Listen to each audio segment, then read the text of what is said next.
Olá, incríveis pessoas da internet, tudo bem com vocês? Eu me chamo Danilo e você está aqui no Gravina TV. Hoje, outro vídeo de react e agora falando sobre cultos. Lembrando que o link original vai estar aqui na descrição. Agora, sem enrolação, vamos ao que interessa.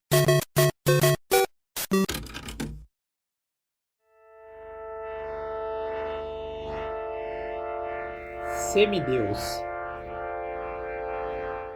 Nos dias de hoje, existem diversas crenças religiosas espalhadas pelo mundo, mas ainda há muitas pessoas que não identificam seus valores pessoais em nenhuma delas. E é assim que surgem as mais bizarras crenças e até cultos com as ideias mais bizarras que você pode imaginar. Não, e eu já vi de tudo, hein? Eu já vi até um culto que a galera cultuava um hambúrguer.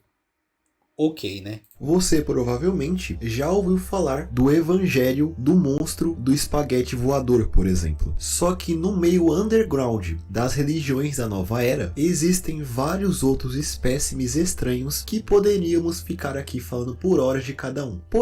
Isso aqui é interessante. Uma vez eu vi no Facebook uma página que ela relatava, ela tentava colocar todas as religiões que existiam no mundo, todas mesmo sem julgamento. Eles só colocavam lá para você saber que existia alguém que estava cultuando alguma coisa. E daí eu me lembro que eu vi uma galera que cultuava cerveja, eles fabricavam a cerveja lá e cultuava ela. Tinha toda uma bíblia da cerveja, tudo que envolve a religião. E eu vi também um cara no, sei lá, interior do Paraná que estava começando uma religião a culto dele mesmo, né? Loucura total. Pelo menos pra mim, o movimento que é o mais caótico e bizarro de todos cai nas mãos da estranha Igreja do Subgênio. Conhecida no original como The Church of Subgenius, ela é uma religião paródia fundada nos anos 70 na cidade de Dallas, no Texas, por Ivan Stang e Philo Drummond, tendo seu início oficial. Ah lá, olha, os caras têm até uma imagem aqui. Será que esse aqui é o Deus deles? Aqui é Jesus armado, aqui é Buda e aqui é Shiva, né? E aqui, ó, deve ter a galera aqui do lado da região. Aqui, ó, e tá todo mundo armado aqui, ó. Agora esses três aqui eu não faço a mínima ideia quem sejam. Ok, né? Mas claramente essa aqui é a representação aí da entidade deles. Através da publicação de um panfleto chamado Subgenius Pamphlet número 1. Assim, a Igreja do Subgênio saiu de uma grande piada para quase um movimento cultural com várias obras feitas por membros desse grupo que eu acredito que seja bem interessante dar uma olhada neles. Então peço que me acompanhem nessa jornada para entender a confusa e bizarra história da religião mais caótica já criada. Então, sem mais explicações, vamos direto para o vídeo.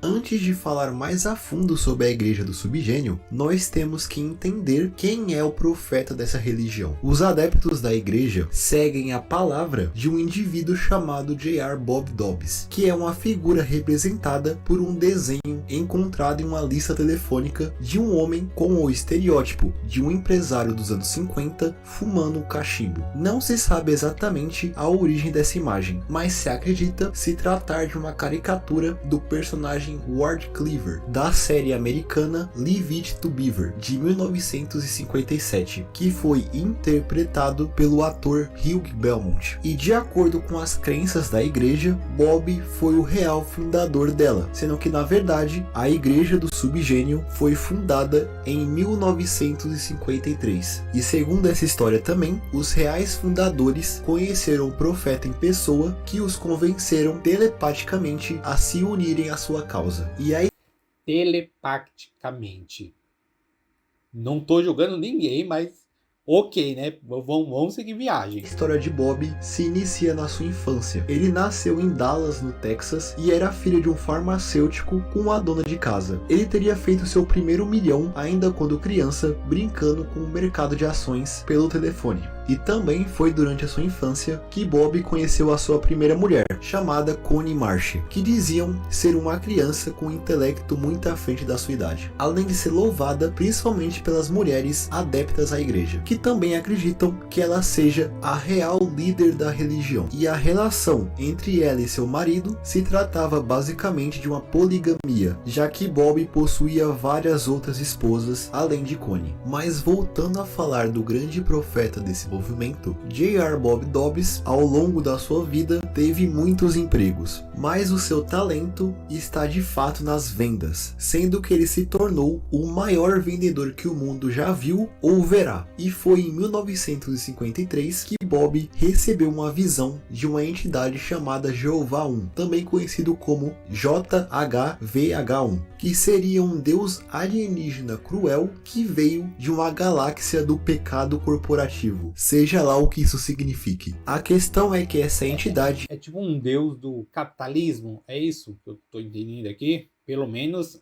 é isso que tô começando a entender. informou a Bob sobre uma grande conspiração onde as pessoas normais queriam tirar todo o Slack do mundo. Porém, a entidade também disse que todos que seguiriam a doutrina do Slack seriam levados por naves oriundas do planeta X, o planeta do subgênio, antes do grande cataclisma que aconteceria no dia 7 de julho de 1998. Se lembrem dessa data porque ela vai ser importante no futuro. Logo, J.R. Bob Dobbs deu seus primeiros passos ainda em 1953 para criar a Igreja do Subgênio. E eu acho que você deve ter muitas perguntas agora, mas a principal deve ser sobre o que diabos é Slack. Bem, vamos falar disso mais tarde. O que se segue na vida de J.R. Bob Dobbs é o seu teórico fim, já que em 1984 ele foi assassinado em um teatro em São Francisco por um dos seus seguidores. Mas o mais bizarro é que logo após a sua morte, todo mundo que estava lá começou a fazer um show e dançar junto do seu corpo jogado ali no chão. Mas é claro que ele não morreu de verdade, mas sim, de acordo com a igreja, ele ressuscitou não só uma vez, mas várias. Afinal, ele tinha muitos inimigos. E se acredita que atualmente J.R. Bob Dobbs vive em Dobbstown, uma cidade que ele mesmo fundou nas entranhas de uma densa floresta na Malásia. E apesar de muita gente que está vendo esse vídeo ter conhecido a sua figura agora, Bob é bastante influente na cultura pop, sendo que um dos fundadores da igreja, o Ivan Stang, disse uma vez que a figura de Bob é um meme antes da popularização da internet, já que a sua figura é replicada de diversas formas, como em broches, estampas de camisa e até tatuagens, além de ser uma das inspirações para a criação do professor Utônio das Meninas Superpoderosas. Inspiração essa que foi confirmada pelo criador da série, o Craig McCracken. E como visto, a história da grande figura dessa religião é bastante complexa. Porém, a grande mensagem da Igreja do Subgênio pode ser tanto extremamente complexa ou incrivelmente simples, já que o seu significado depende unicamente da interpretação de cada pessoa. Mas vamos Não, nada que a religião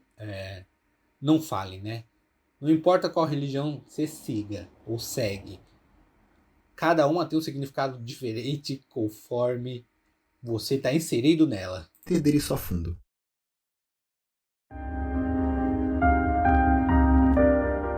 Como mencionado antes, a ideia mais importante da Igreja do Subgênio é algo chamado Slack, que é uma palavra em inglês que tem vários significados, se for traduzido para o português, como folga e preguiça, por exemplo. E apesar destas definições, de uma forma ou de outra, conseguir até que explicar o que significa o Slack dentro da Igreja do Subgênio, o conceito é muito mais abrangente do que isso. Basicamente, existem pessoas que têm o Slack e as pessoas que não têm. As pessoas que são agraciadas com o Slack notam que suas vidas estão sendo perturbadas por uma conspiração. E que diabos de conspiração seria essa, você me pergunta? Simples. Tudo. Sim, tudo pode ser uma conspiração. Basta você acreditar que seja. Como ser demitido do seu trabalho, ter vizinhos chatos ou o trânsito que te impede de chegar em casa. Tudo isso é uma conspiração contra você, segundo as doutrinas da Igreja do Subgênio. E essa Tá parecendo bastante a galera, os Red Pill, né? Que isso tudo conspira contra eles também, né? Não tem uma coisinha aí no meio? E a galera do Red Pill aí, ó. vocês não estão sozinhos não. Ó, tem toda uma religião aí para vocês. Conspiração Apesar que a própria galera do Red Pill já é uma religião à parte, né? Eles só ainda não perceberam isso. está roubando todo o seu Slack sem você nem perceber. E ainda existem fontes que dizem que o real Slack é unicamente a figura de J.R. Bob Dobbs, ou algo que não pode ser explicado de nenhuma forma. Mas esse não é o único conceito sagrado dentro da Igreja do Subgênio, já que dizem que os membros da igreja, na verdade, são uma raça separada de seres humanos, sendo conhecidos como Subgini, ou pelo nome científico, Homo Subgenius. As doutrinas... Mas isso é normal de toda religião, né? Toda religião acha que a gente é mais digno que qualquer outra pessoa. Isso aí é comum, então nessa religião aqui também não seria diferente, né? do subgênio descrevem que essa raça surgiu da miscigenação de seres humanos comuns com Yetis. Sim, Yetis. Eles, por incrível que pareça, são extremamente importantes para a igreja, já que o J.R. Bob Dobbs é um dos raros Yetis puros, também conhecido cientificamente como Homo correctus. Acredita-se também que até hoje os poucos Yetis sobreviventes vivem nas regiões mais remotas do mundo, principalmente no Tibete. Enfim, acho que já deu para perceber que os caras inventaram muita história. Fica até difícil falar de tudo, porque eu mesmo não entendi a maioria, mas de qualquer forma, vamos seguir.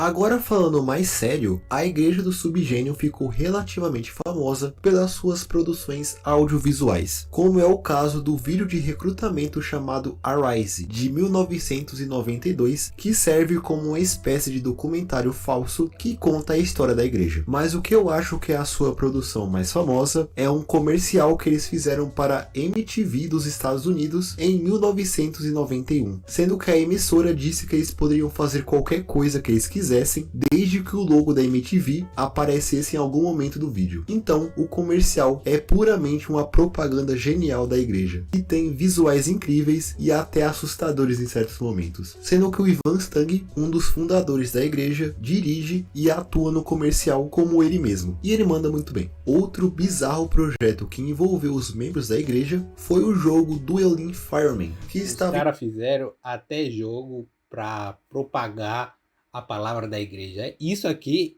é sensacional, é incrível, perfeito. Em produção entre 1994 a 1995 e seria lançado para o obscuro console 3DO, que foi um dos maiores fracassos da era 32 bits. Dueling Fireman contava a história do segundo grande incêndio de Chicago, ocorrendo no futurista ano de 1999, sendo que o primeiro grande incêndio aconteceu na cidade americana durante o ano de 1871, e na vida real não teve um segundo, felizmente. E o que temos hoje do jogo são algumas sketches promocionais filmadas em live action, tendo até atores conhecidos, como Rudy Ray Moore, que ficou famoso na década de 70 pelo seu personagem chamado Dolemite, que estrelava filmes de blaxploitation, além do psicólogo Timothy Leary, conhecido por ser um ativista a favor do uso do LSD, que inspirou a criação de uma música incrível do Moody Blues também. E esses curtas que foram disponibilizados no jogo possuem uma cena que pode ser considerado uma previsão do 11 de setembro, como você pode ver aí no fundo. E tendo em conta que o jogo começou a ser produzido 7 anos antes do atentado, é um pouco bizarro ver essa cena. Apesar da Igreja do Subgênio ser toda construída como uma coisa para não ser levada a sério, muitas pessoas entraram na religião realmente acreditando que tudo aquilo era verdade, o que pôde ser comprovado no suposto dia marcado para a visita dos aliens do planeta X em 7 de julho de 1998, já que, como era previsto, nada aconteceu. E de certa forma, até as pessoas que sabiam que tudo aquilo era uma enorme piada, meio que acreditaram por um momento que a visita dos aliens poderia acontecer. E é claro, tinha também as pessoas que nunca duvidaram que a Igreja do Subgênio não era real. E as consequências... Não, é tipo uma galera... Tipo esses cultos de internet. Você sabe que essa coisa é loucura só, mas você tá ali no meio só para curtir, ver o que tá acontecendo, né? É isso. Essa religião é isso. É pra galera só se divertir. Disso não foram tão desastrosas assim. Mas o Ivan levou uma surra naquele dia. O grande problema de tudo isso foi que a Igreja do Subgênio surgiu nos anos 70, que foi a década em que surgiram perigosos cultos apocalípticos que causaram pânico na sociedade americana, como foi o caso de Jonestown e o Heaven's Gate, que levaram as pessoas que seguiram esses líderes carismáticos a desfechos trágicos. E é claro que um bando de jovens meio hippie, adorando um clip art tirado de uma lista telefônica, abriu os olhos de muita gente e fez com que Ivan Stang e Philo Drummond se tornassem aos olhos da mídia e das autoridades locais indivíduos com o potencial de serem tão perigosos quanto Jim Jones. Mas no fim, parece que a real ideia de todo esse movimento prevaleceu e até hoje eles seguem com o projeto vivo. E dentro do documentário lançado em 2019 sobre a igreja, é falado que tudo aquilo servia como um ambiente para as pessoas que não conseguiam se encaixar na sociedade. É o famoso ambiente de música e droga, né? É isso, você vem aí no clube, joga uma partida de futebol, ouve um pagodinho e tamo bem. Como esquisitões, encontrarem pessoas como elas. E isso é a coisa mais incrível de toda essa história, na minha opinião. Afinal, o nome da igreja surgiu por um motivo simples. Toda essa maluquice de J.R. Bob Dobbs, humanos descendentes de Etis e anti-virgem, nunca viria de uma mente genial, e sim de uma pessoa abaixo de um gênio, um subgênio. Muito bom.